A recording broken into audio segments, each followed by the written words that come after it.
is a global icon. With over 100 million album sales worldwide, sellout tours, numerous awards and accolades, she is the princess of pop. It was very cool. Who wouldn't like to be a princess? Seen as the last top teen star of the 20th century, she managed to stay on top of the game for over a decade. The eternal All-American girl, she was one of the top breakout stars in the 90s. Her rise to stardom was of epic proportions.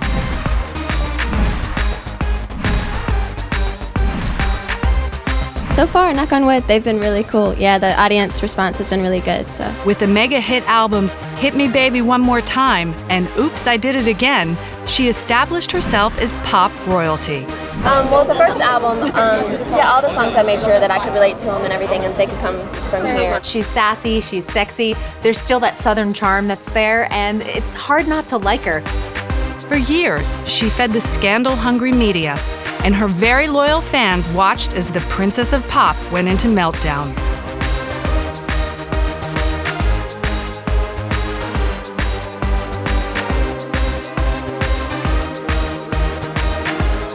But despite all of her struggles and very public pitfalls, she fought her way back into superstardom.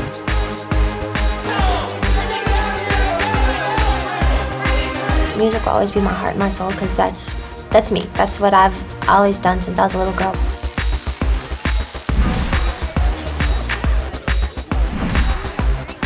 She is Britney Jean Spears.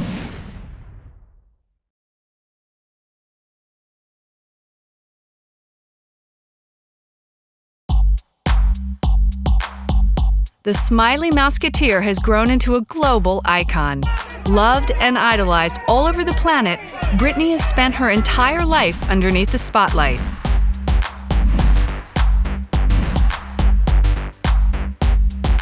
In December 2013, the Princess of Pop started a 2-year residency at Planet Hollywood in Las Vegas.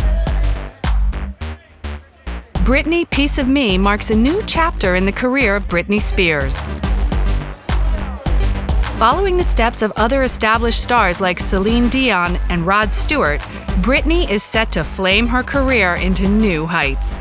This was a great deal for Britney. A lot of artists are having tremendous success having residencies in Las Vegas. So she has a 2-year contract, it's worth millions of dollars, and she can sit here and do her own show with her greatest hits, tons of costume changes, choreography, dancers, and it reminds people of the Britney we all fell in love with.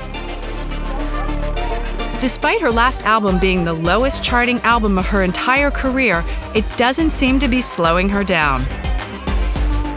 Britney's life has been splashed on front covers since 1999 when she broke out into stardom with her single, Hit Me Baby One More Time. You know what I love about Britney? She's the girl next door. She's sweet, she's sassy, she's sexy. There's still that southern charm that's there, and it's hard not to like her. Even when she's been through all of her trials, you still come out the end of the day going, I like her music, she's fun, the pop music's awesome, she can dance. What's not to like? In those days, Britney portrayed a more innocent image. Coming from the Disney factory, she was marketed as the all-American girl, sweet, innocent, but at the same time sexy. Britney exploited this image to the full. Born December 2, 1981 in Macomb, Mississippi, Britney Jean Spears is the second child of Lynn Irene and James Parnell Spears. Britney's entire childhood was kind of dominated by a very small town mentality where everybody knew everybody else, nobody had an awful lot of money, and it was kind of a very disenfranchised way to grow up. She certainly wasn't part of mainstream American culture, and probably some people would say white trash, but that was a very unkind way of saying that she was lower middle class, from a working class family, and from a very, very small town. Britney had a kind of storybook upbringing. It was as far away as you can possibly get from Hollywood and showbiz glamour. She certainly wasn't born into showbiz royalty. She had an everyday upbringing. That's what made Britney so relatable to every young girl out there. She didn't have, a parent in the business. She didn't have doors open for her by family connections. She worked hard. She got there. She came from with the greatest respect, Nowheresville, USA, into Main Street, USA, and she did it with her talent and drive. With siblings Brian James and Jamie Lynn, Britney was raised in Kentwood, Louisiana. Talent and star quality were evident in the young Britney, and at the age of 3, she was invited to perform as a solo artist in the annual recital at her local dance school. She started very young, taking dance classes. Even at age 3, she already had a solo in the recital. I mean, she was a star right off the bat, and started taking dance classes, taking singing lessons, always wanting to perform, and she started auditioning at a very early age. Britney Spears is like the girl who grew up in the beauty pageants and was wearing the full makeup and the big hair by the age of 4. Britney's mom is a very driven stage mom who was taking Britney around to auditions basically from the age of 5 or 6. Her performance showed the Spears family that their little girl had a great gift. A gift they would literally give everything to support. The next few years saw Britney improve her abilities, and when she was 10 years old, she entered the TV show Star Search after being snubbed by the Mickey Mouse Club casting director, Matt Casella. Kentwood, Louisiana, here is 10-year-old Britney Spears.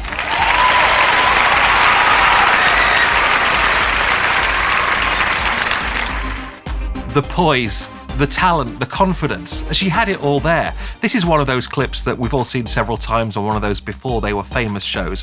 But when you watch it, she already had the complete package. In Star Search, she showed not only her vocal talents, but also her skill as an entertainer. When we stand together, it's our finest hour. We can do anything, oh anything. Keep believing in that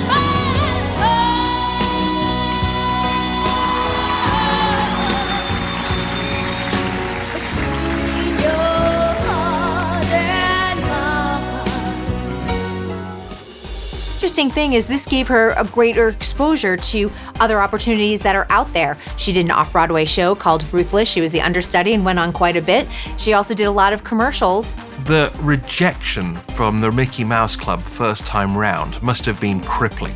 The traumas that you suffer in childhood stay with you throughout your life. And so when she went back to audition for a second time, the fear of being rejected again, everything she'd worked towards, all those dance lessons, all those singing lessons, it was all coming down to this. And it was a landmark moment in her life. She was accepted second time, and she was put on the path to stardom. And in December of 1992, Britney was finally cast in the Mickey Mouse Club, sharing the stage with child stars Ryan Gosling, Christina Aguilera, and Justin Timberlake. At the Mickey Mouse Club, it was so much fun. It really was. I mean, there was like 20 kids on the show. We did it at MGM Studios, and it was just like, it was so cool. During the show, Britney created bonds with her fellow Mouseketeers that would last for a lifetime. Britney and Justin Timberlake, her first very famous love of her life, met actually in the Mickey Mouse Club. They were both child performers, and Justin has a mom very similar to Britney's mom.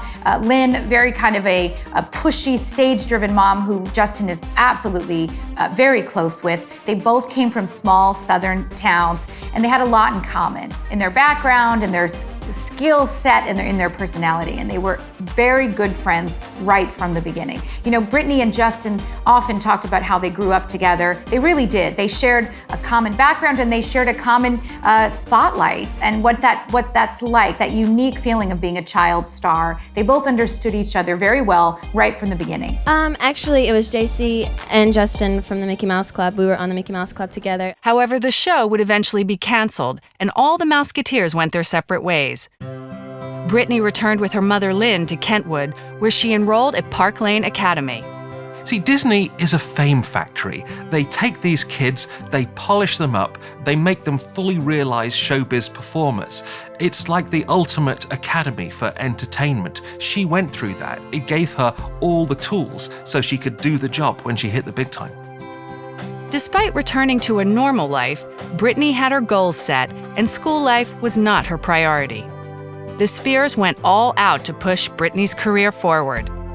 In 1997, Lou Pearlman was negotiating with the Spears Britney's inclusion in the girl band Innocence. It's kind of interesting to think what would have happened because we don't really talk about Innocence that much. They were kind of like a one-hit wonder. They were around. But remember, at the time, groups were really big. It was the time when Backstreet Boys and NSYNC were coming around. So it was really big to have a group of like young guys or young girls. Unconvinced with Lou's arguments, Lynn turned to a family friend and entertainment lawyer, Larry Rudolph, for guidance. After hearing Britney's vocals, Rudolph decided he wanted to pitch her to record labels. Her manager, Larry Rudolph, said, no, don't take this deal. I want to shop you around as a solo artist. So he found this unused Toni Braxton single that was just laying around and had her shop it around. It was in the middle of the year, and I decided I wanted to sing again, and it was really weird that my entertainment lawyer from New York, he called me up and he was like, come to New York. So I had to fly to New York by myself for the day, which is a big deal when you're, like 15. So I flew to New York, and I sang for several different record labels. And it was just really, really nerve-wracking because it was like all these people just staring there, looking at you, saying, well, I wonder what she can do, And then after that day was over with, it was like, whew, thank goodness. And I flew out that same day. It's the chance every wannabe dreams of. Imagine it.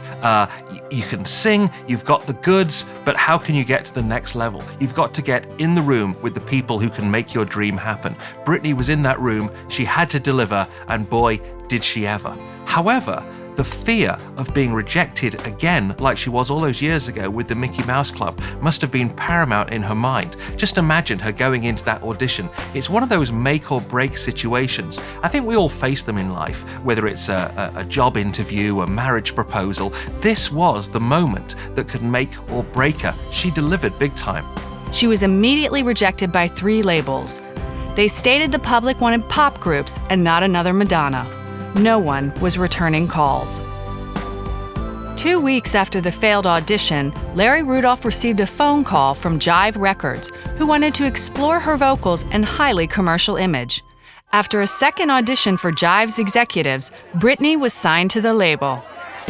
She immediately flew to Sweden to record her debut album. The machine was created and Britney was ready to set the world on fire. After a shopping mall promotional tour of her album, Britney gave her first concert as an opening act for NSYNC.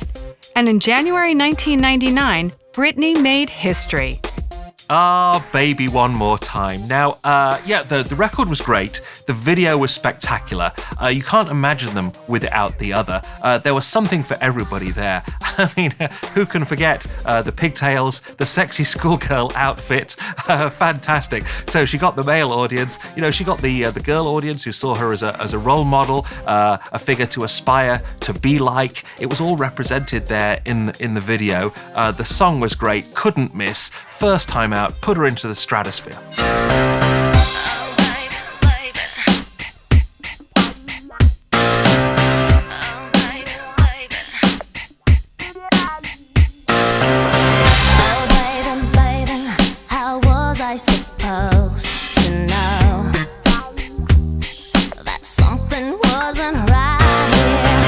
Baby One More Time debuted at the top of the Billboard 200.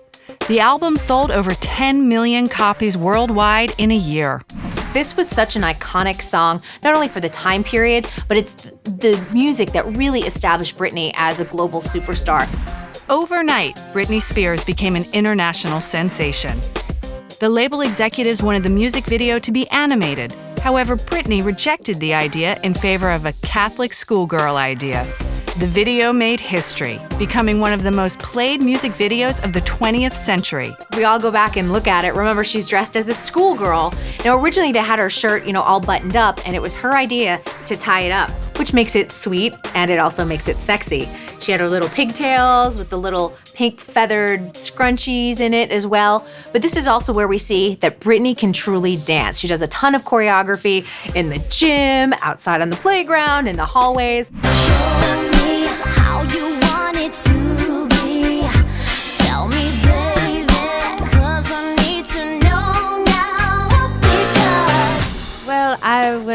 was hoping and I was, dreaming that I would do really, really well. But when it first, when it debuted, at such high, number on the charts, I was really, really, overwhelmed. I was really excited, so.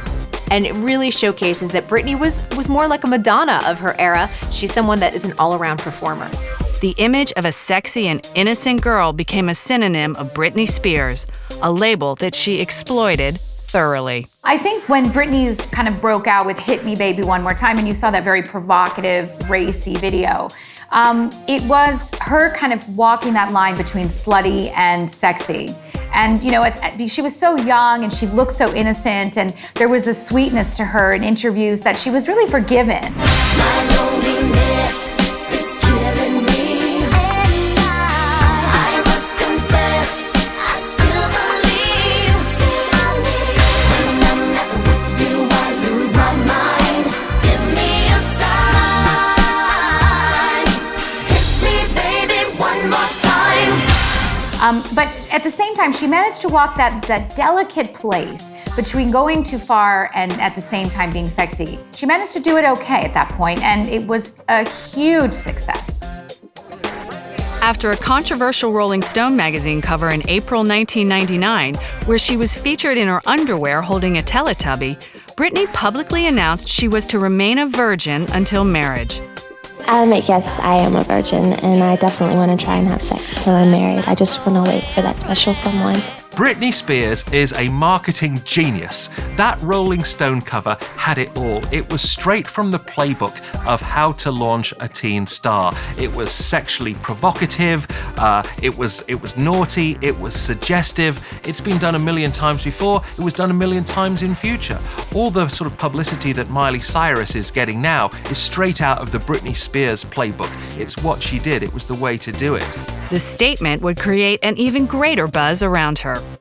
Now, the virginity comment was very interesting because it really played well in Middle America, in the Bible Belt. The American heartland, which was the huge part of her audience in the United States, will really have responded well to the virginity comment.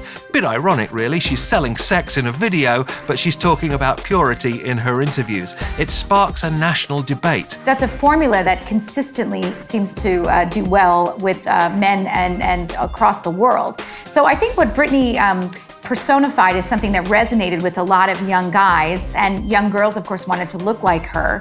But she was getting away with a lot of provocative stuff because of the fact that she was so publicly innocent and a good girl. So she kind of got away with more than somebody else would have.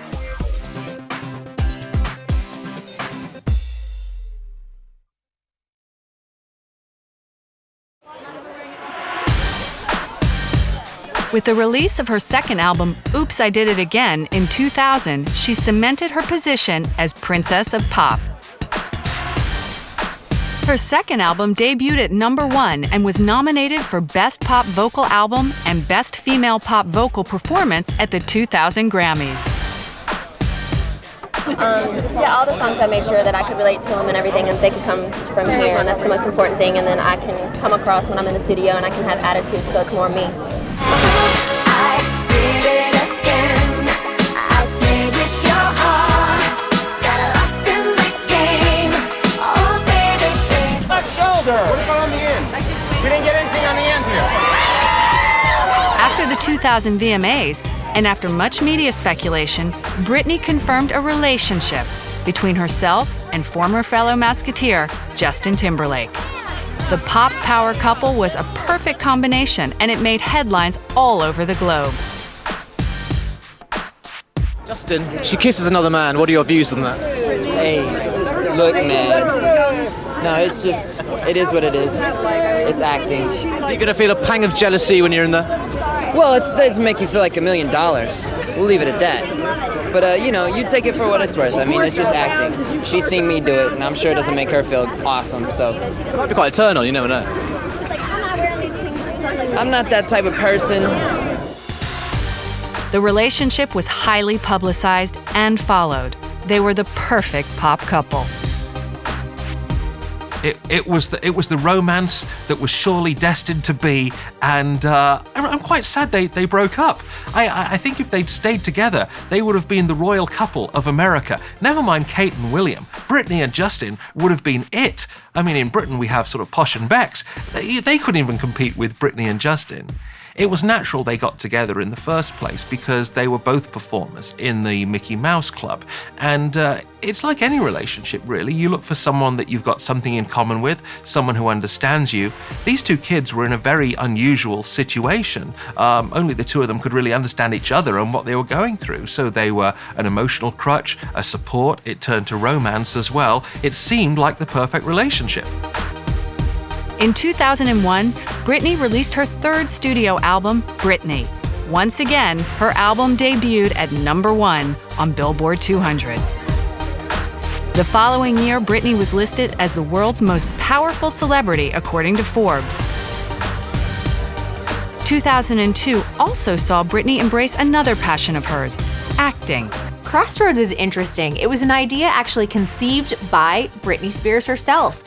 And what I love is the fact that the movie was written by Shonda Rhimes. A lot of us know Shonda Rhimes from Grey's Anatomy. It's just interesting to think that Shonda did Britney Spears' first movie. Honestly, I was on my third tour, and I just wanted to try something different to see even if I could do something, try the acting thing. And I was really inspired by the script. I really love what the script was saying, and I love the whole relationship between the girls and the bond that they had. So honestly, I was inspired to do it because still to this day, I still have my best friends, 3 best friends, Courtney, Larlin, and Jansen. And that's one of the things that, I think that's inspiring to have that. And I wanted to do the movie because I could kind of relate to it to a certain extent. There was a bunch of parts that were really hard for me to do because I couldn't relate to the fact that Lucy, her mother, totally abandoned her. And so I really had to just, go inside Lucy and try to envision what she was going through, But I like the fact, though, that it is really very emotional and it does deal with real teen issues. So teenagers can see that and feel, like whatever's going on in their world, they'll be like, they're not alone, Well, honestly, I knew totally going into this that there's always a chance of failure, but, I'm the type of person, I'm willing to take that risk, and I love Crossroads and I love the whole story behind it, and it's something that I want to put my heart into, so I was willing to take that risk. Movie Crossroads, the $11 million film, ended up grossing over $57 million worldwide. And a lot of familiar faces are in the film. We've got Zoe Saldana in one of her first roles. You're also seeing Taryn Manning. Kim Cattrall was in it. Dan Aykroyd was in it. And so it's all these random actors all together supporting Britney in her very first acting role. It's a female road trip movie. It's got a little bit of love, a little bit of mystery, and of course, finding friendship, all those things that are great for teen movies. I don't know. I guess, I'm just doing my thing right now. Just, having fun. You get tired of seeing her everywhere? I'm sorry? You get tired of seeing her everywhere? Never. What would you guys do together if you got to do a project together? What would you like to do? Anything. If he would do something with it, that'd be cool. Do movie. Maybe a song. A whole album. Oh, man. With just kidding. The girl with the Midas touch was making it big time. Britney Jean Spears was a global superstar worth over $20 million. She had it all: fame, fortune, looks, a massive loyal fan base, and hit after hit. It seemed nothing could stop Britney Spears.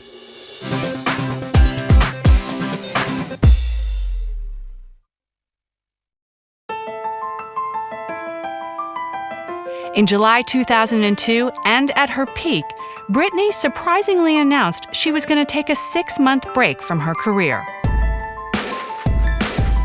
The unexplained pause in her career left people speculating. And eventually, the confirmation arose that Britney Spears and Justin Timberlake had broken up. What went wrong? They were perfect together. It was just seemed such a natural coupling. But the thing is, what goes wrong is they start off and it's just the two of them. They're in the Mickey Mouse Club together. They're each other's support system. They both become successful. Suddenly they have people. There's lots of barriers between them. Money gets involved. fame, maybe even a bit of professional jealousy, there are other opportunities. There are other people coming onto them, both Britney and Justin, in the media fishbowl, with all the attention, with all the attraction, with all the temptation. It was just too difficult for them to stay together. This one was tough. Remember, this is your first love, and this was a big thing for Britney. She was a solo artist. He was in NSYNC. They used to match each other and wear really acid wash jean type of outfits to the Grammys and things like that. But there's a sweetness to that. And unfortunately, the rumors are that Britney stepped outside the relationship not only once, but more than once with other people. And eventually, Justin Timberlake found out about it and they broke up. And I think it's a little embarrassing to admit to the whole world, my girlfriend cheated on me. The pop power couple and childhood friends were no more. No clear explanation about their breakup was ever given, but in December of that year, JT released the music video for Cry Me a River. The video features a Britney lookalike, and it rose suspicions that the reason for their breakup was Britney's unfaithfulness. JT was obviously very hurt by the breakup with Britney Spears. Rather than showing it in public, he put it into a song. They say that living well is the best revenge, and whatever issues he had with Britney Spears, the song he wrote inspired by their breakup, Cry Me a River, put him really into the big time. And it's kind of ironic, really, that whatever she did inspired him to really go onto the A-list himself.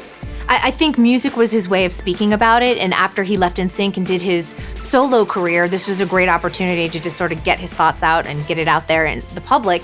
And, he had an actress that looked very similar to Britney in the video, and you're like,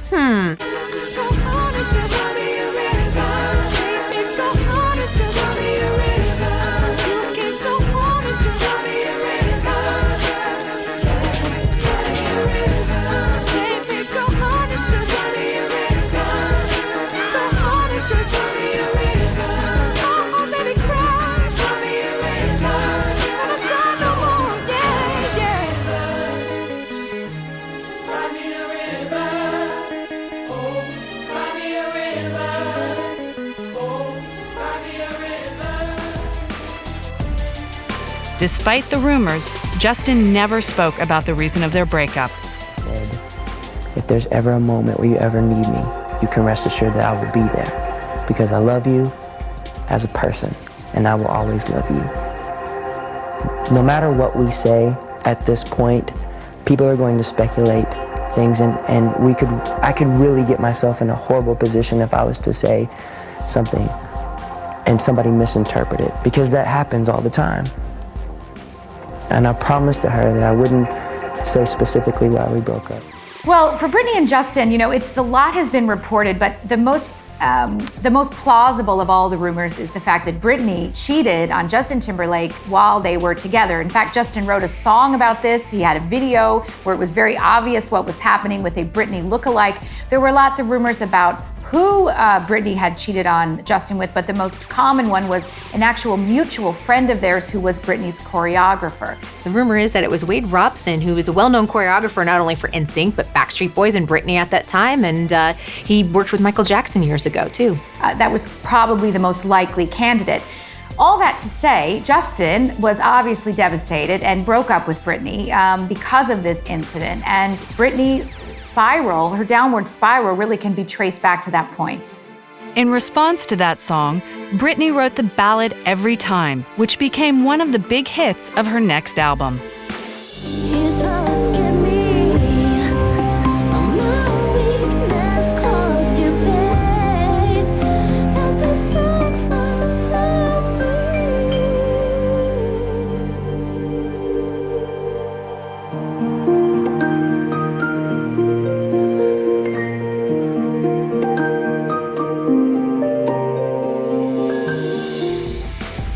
During the opening of the 2003 MTV VMAs, Britney performed Like a Virgin alongside Madonna and Christina Aguilera. Halfway through the performance, they both kissed Madonna. The incident was highly publicized.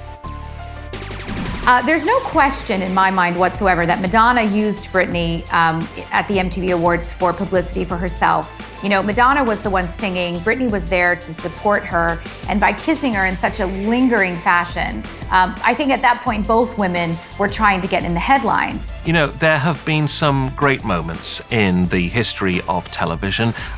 There was the moon landing, of course. You know, there were some classic Super Bowl finishes. But for me, the VMAs, where there was the kiss between Britney, Madonna, and Christina Aguilera, is probably the most entertaining moment ever captured on camera. It was fantastic. It was like the zenith of showbiz. It was one of those moments when the current generation of pop music and the previous generation of pop music come together. When those lips locked, it was magic. And it really put Britney, she was already in the big time, it put her in the super big time.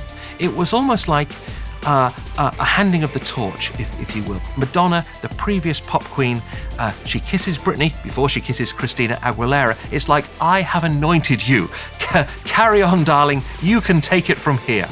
She's been my idol since I was a little girl, so I was a little nervous when I met her. I was really a goob.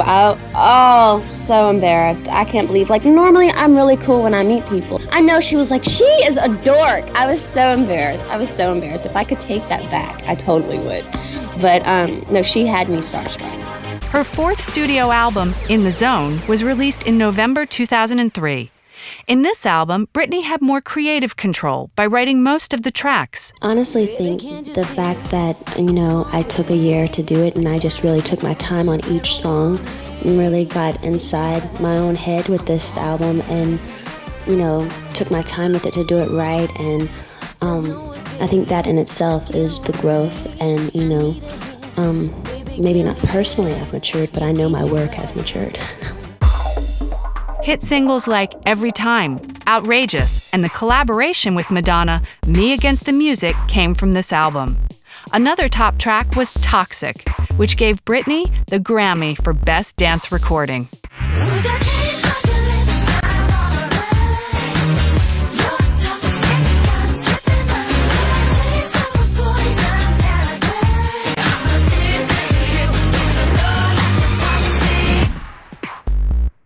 Despite her success, the following years would become the hardest to date in Britney's life.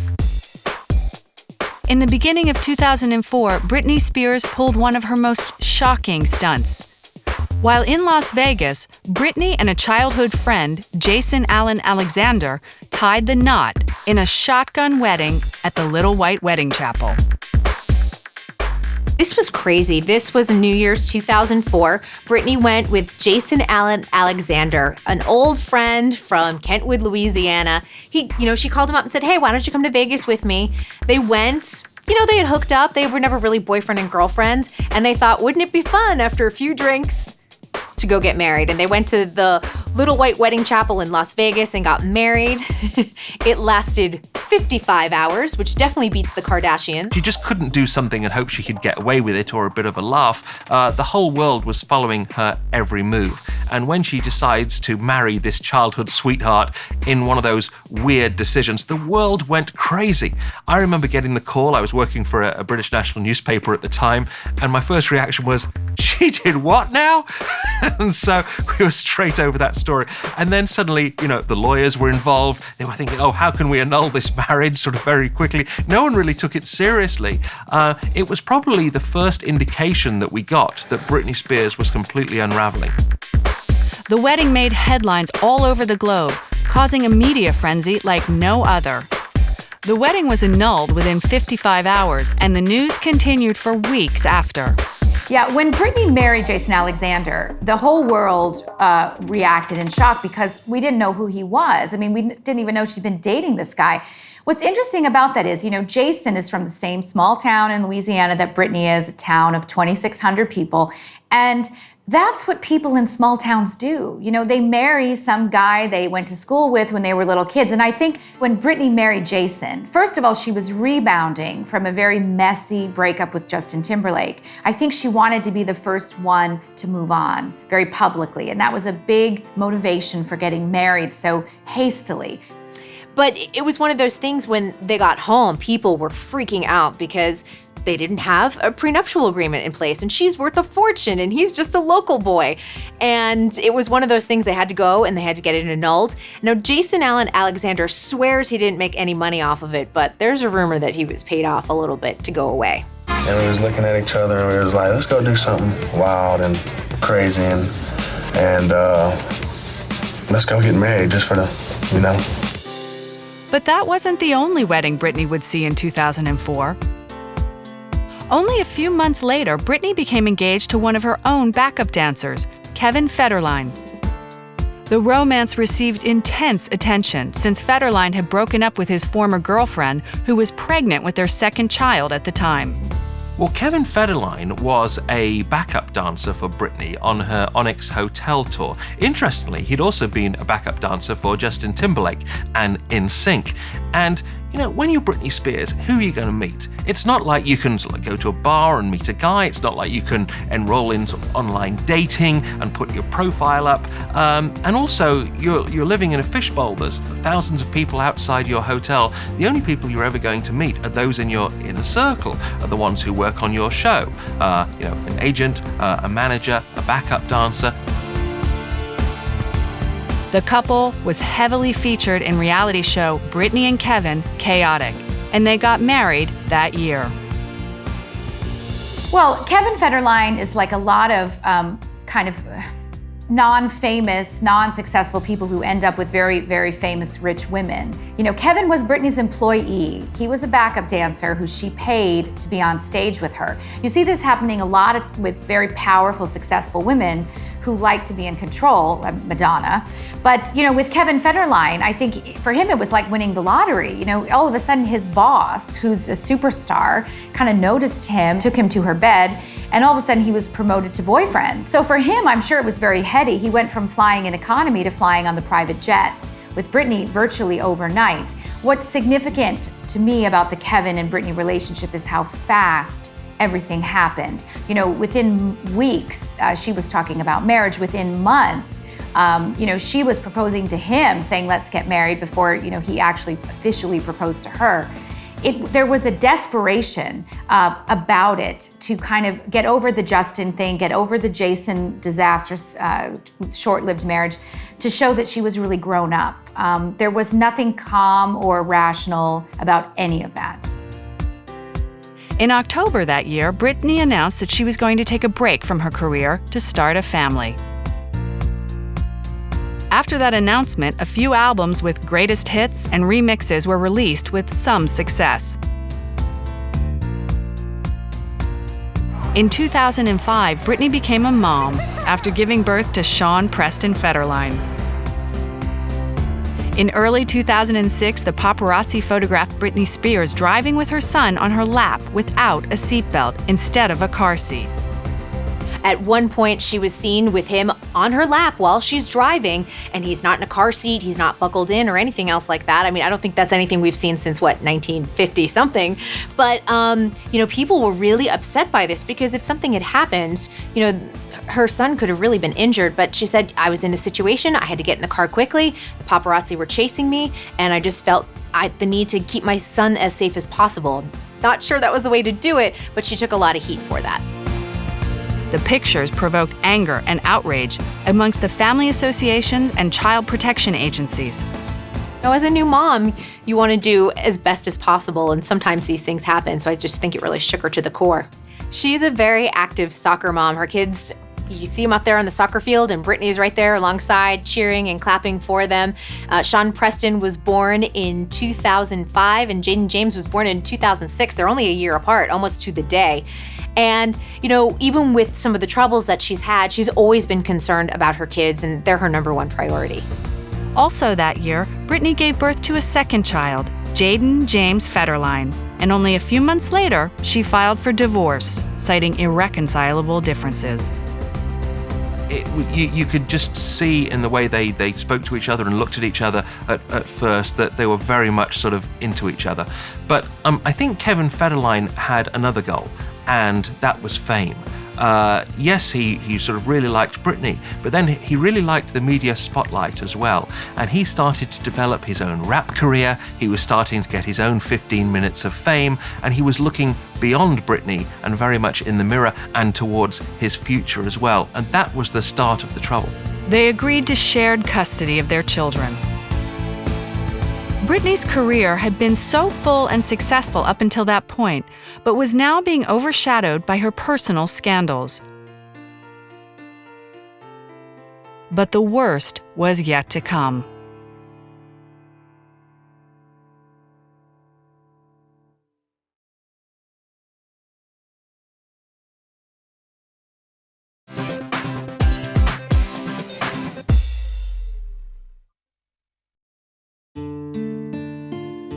"2007 would be a year to forget, in which Britney's fans, family, and friends feared for her life. In February, she was sent to a drug rehabilitation clinic where she stayed for only one day. The very next night, she went into a hair salon in Los Angeles and shaved her head with electric clippers. The moment was captured by the media frenzy surrounding her, and it showed the world how Britney had fallen down. During the following weeks, she admitted herself into other rehabilitation clinics. In that year, she also lost the custody of her children to Federline. The reasons for the court decision were never revealed. Well, for those of us who followed the day-to-day of Britney Spears, it wasn't a total shock that when she had what seemed to be some kind of psychotic break and shaved her head, because we had seen before then a lot of very provocative behavior, very erratic behavior, going into stores in LA, taking off all her clothes outside of the dressing room, walking around naked. There were all these rumors and reports coming back. So when she ultimately did something so crazy, it seemed, I don't think we were entirely shocked, but for a star of Britney's caliber to shave her head in such a way, and then we saw those pictures of her, brandishing like an umbrella, like a weapon, at someone's car. She looks absolutely bonkers in the eyes. Yeah, it was a shock. You didn't expect that. I think a lot of people were worried for Britney's life at that point, because it seemed to be that something was going on psychologically that people weren't really sure she was going to come back from. The fashion brand Louis Vuitton also sued Britney for using counterfeit cherry blossom fabric in a music video. The video was banned on European TV stations. Despite all of the hardship in her life, Britney released her 5th studio album, Blackout. The album debuted at the top of the charts in most countries around the world. The single Give Me More was performed by Britney during the 2007 MTV Video Music Awards. The performance was panned by the critics, but the single skyrocketed to worldwide success. At the end of that year, Britney would start a relationship with paparazzo Adnan Galib.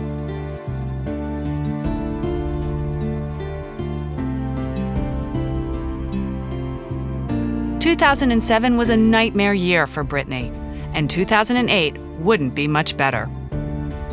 In January, Federline representatives were executing a court order. Britney, refusing to relinquish custody of the children, locked herself in a bathroom in her house. And she didn't want to give her kids back, so she locked herself in the bathroom with Sean Preston and Jaden James and said, "I'm not coming out. I'm not giving the kids over. These are my babies." Unfortunately, the press started, as this was happening, the press started thinking, wait a minute, this must be drug-induced. There's something going on here. And she did let Sean Preston out of the bathroom, but she kept Jaden James with her. And so people were concerned about Jaden. Is he going to be okay? Is she in her right mind, or everything else like that? And eventually, emergency services was called, and she was taken away by ambulance. What's called a psychiatric hold, a 5150 here in California. This was a really worrying moment. I was one of the reporters sent to go and cover that story, and we were really thinking, oh dear, this has really gone gone bad. We could even see those of us who'd covered celebrity suicides that this could be the next step for Britney, and we were really worried, especially those of us who are sort of fans of hers and met her over the years. She just seemed completely out of reach, completely beyond help, and when she's sort of locking herself away with her kids, this is bad. Britney's father stepped in after it looked like Britney was either going to be hospitalized permanently or she was going to lose all her money. And things had gotten very serious. I mean, the police had been called numerous times. One very famous incident where Britney had locked herself in the bathroom with one of her boys, and they had to take her into the hospital for a psychiatric evaluation. She was drawn away in a stretcher and is practically in a straitjacket. The following day, Britney's visitation rights were suspended. Britney was committed to the psychiatric ward of the Ronald Reagan UCLA Medical Center in a psychiatric hold. After an emergency request, the court placed her under temporary conservatorship of her father, James Spears, which gave him complete control over all her assets and affairs. A very extreme decision by the courts, which led the media to speculate that Britney had tried to take her own life. At that point, her parents, who had been concerned but really unable to do very much, it seemed, went to the courts and demanded and asked for the fact that they could kind of care for her. And the court at that time decided that, in fact, Britney's father could be her conservator, which is something that you would do to a child or to someone who's not able to manage their own affairs personally or in terms of the money that she had. And the courts doing that would only have been done if it was a very serious situation. So you can be sure that there are things that Britney did or tried to do that we don't know about that would have happened, that would have preceded a dramatic decision like this. There were reports of suicide attempts. That was in the news of the world. There were all kinds of unsubstantiated rumors about some of the dangerous things Britney might be engaged in. Whatever it was serious enough that the court decided she should not be on her own. After her release from the hospital, Britney Jean came to an agreement with Federline's counsel and regained some visitation rights. That year, she also won 3 MTV VMAs with the song Piece of Me. Mrs. Lifestyle Alert, and famous. You want a piece of me. Mrs. Oh my God, that Britney shameless. You want a piece of me. Mrs. Extra, this just in. You want a piece of me. Mrs. She's too big, now she's too thin. You want a piece of me.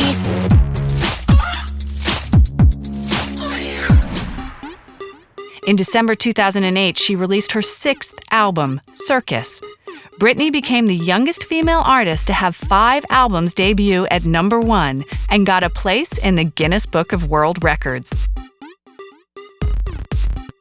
Britney was regaining her life back, not only meeting success once again in her career, but more importantly, organizing her personal life and affairs.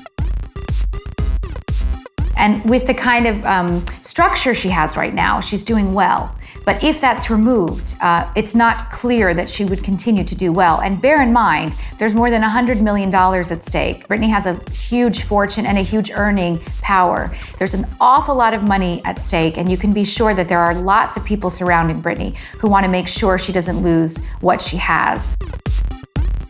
In 2009, the Spears set a restraining order against former boyfriend Adnan Ghalib, following suspicions of Ghalib trying to control her assets. But there were still some things that were lingering. Her former manager, Sam Lufty, filed a lawsuit against her, and then her dad had to file a counter lawsuit because he was harassing her. During that year, the singles Womanizer and 3 became huge worldwide successes for Britney.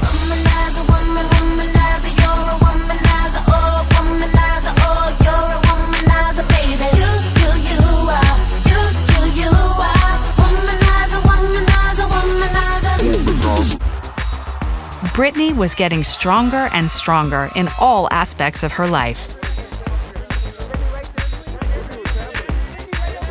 In 2011, she released her 7th studio album, Femme Fatale.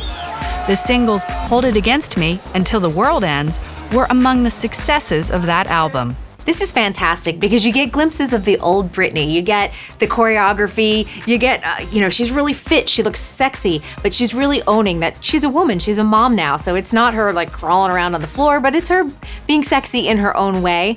And I think it was a great way to remind fans that don't ever count Britney out. She's still here. I can't take no more. Never felt like this before. Come on, get me on the floor. DJ, what you waiting for?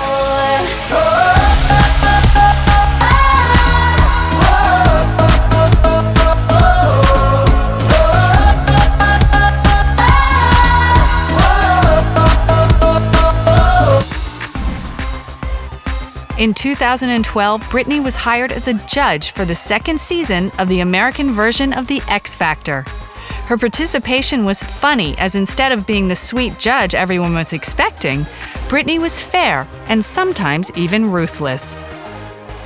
The whole experience has just, opened me up to so many different things and just how many gifted people there are out there. It's been a really special experience for me.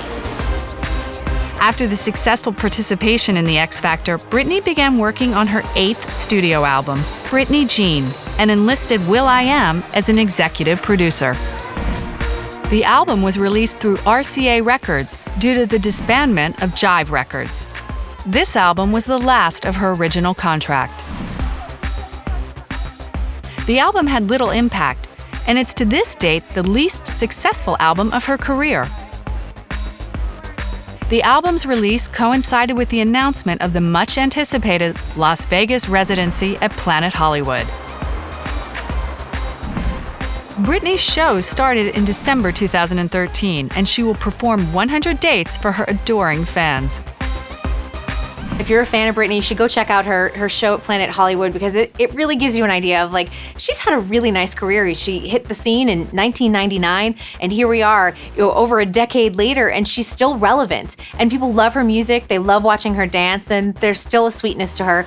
No matter what struggle she's gone through, she's still on top of her music game. Britney Spears is trying to reinvent Las Vegas. Vegas, for the longest time, has been seen as a sort of last haven for has-beens. It was for many years where people go at the end of their careers. Britney is still at the middle of her career, at least you would think.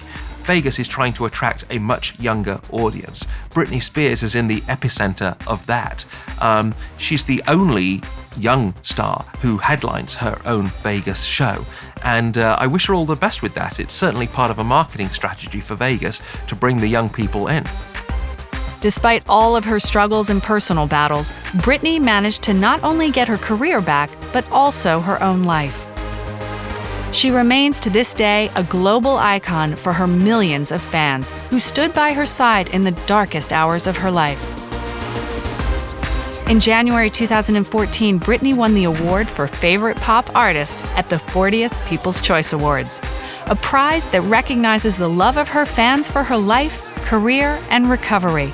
Well, to be honest with you, I'm somewhat surprised that Britney's lasted as long as she has. I mean, she's going to be 30 years old and she's at the top of the charts. So yes, I would say that's a great deal of longevity in this business. I mean, will Katy Perry be there in 10 years? I don't know. But Britney's been around since she's 11. So she's done a great job. And I think, in some ways, in a sick way, Britney's breakdown actually probably extended her career another decade because people are very interested in seeing what happens next and her comeback, and they want to see her success. I think people would like to see her marry again, maybe have more kids, and maybe have a better go at that the second time around.